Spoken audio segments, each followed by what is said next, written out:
Hey, what's up? Welcome to another episode of 10 Minutes with the Missionary. I'm Jim, and so glad to be talking to you today. We had a great day yesterday. Got to have our English class with our team. I'm trying to make our team better in English because a lot of what we do here is bilingual. It's primarily Chinese, but some of our outreach we do is in English.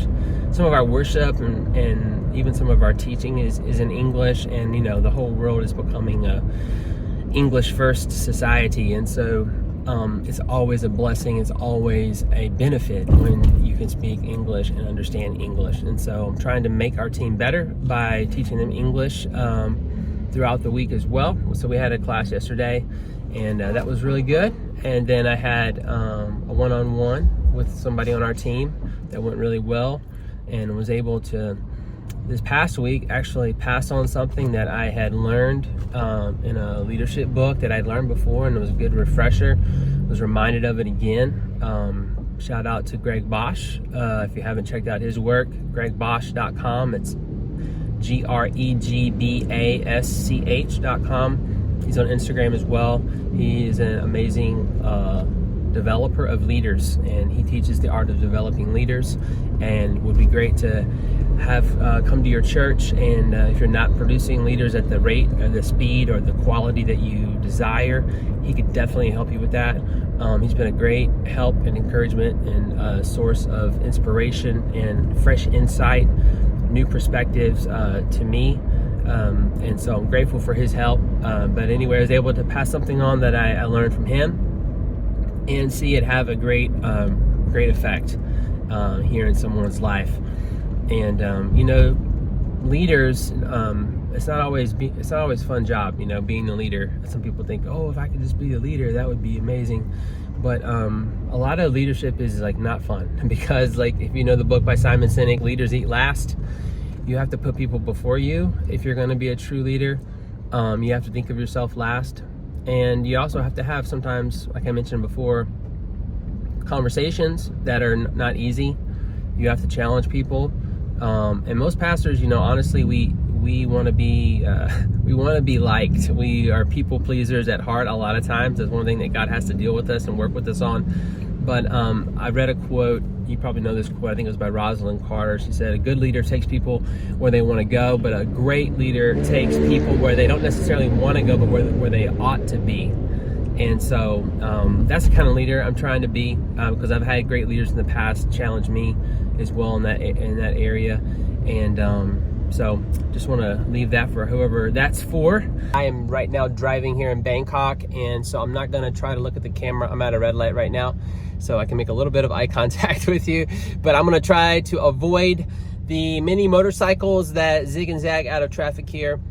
It is a challenge. That is one of the most challenging things about driving in Bangkok. It's a different world here. It's a whole nother level, because these motorcycles, they just go in and out as they want. There really are no rules. In China, the electric bikes, which are topped out at a certain speed, the ones here are motorized, so they're very fast. The e-bikes in China, they have their own lane. It's separate from the cars. They cannot get over in the car lane or they'll get a ticket. Here, there are no traffic police anywhere on the streets in Bangkok.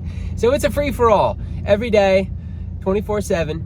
And they zig and zag around your car. It's like a swarm of bees, and you just have to do your best not to get hit by them. I've been hit, I think, 2 or 3 times.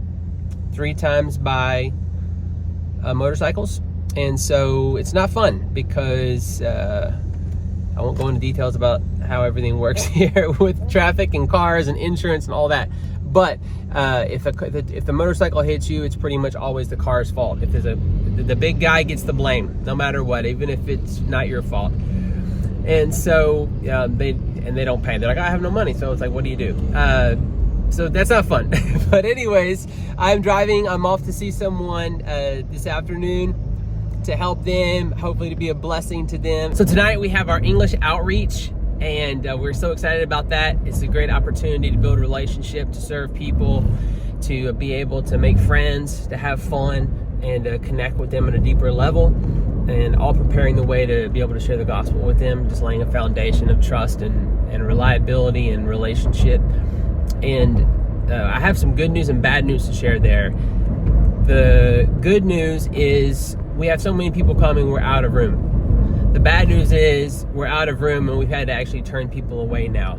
So we're having to turn people away. That is not our heart. We don't believe that's the heart of God. We want everyone to come if they're needing spiritual help, if they have spiritual hunger, if they are needing help with English, whatever it is, if they are wanting to know more about God.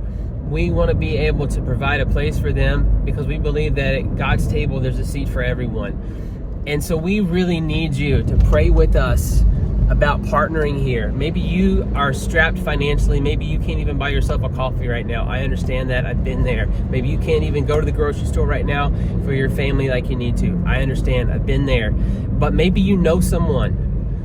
Maybe you know someone that has a heart for church planting, who God has gifted with the ability to invest, and maybe has gifted them in business. And maybe they're not called to go themselves to the ends of the earth to advance God's kingdom, but through their giving, through their generosity, they can go and they can make a difference.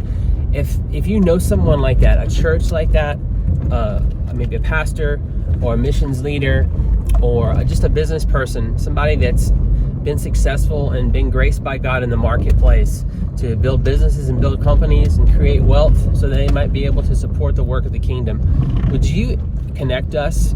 Your connection, your introduction might be the miracle someone needs here, because we are in need of a space. And right now, if we continue to rent a bigger space, just a temporary space each week for our other outreaches, our worship gatherings, we're looking at having to spend another $1,000 a month for that. If we have $2,000 a month, then we are able to rent our own permanent space in a great location and be able to not only do what we're doing now, but be able to do more outreaches, be able to reach more people, and have space for everyone, and for it to be our own space. There are certain limitations we have now with the places that we're renting, just on a temporary basis each week. And so we would, of course, love to have our own space, because we believe that this is just the beginning.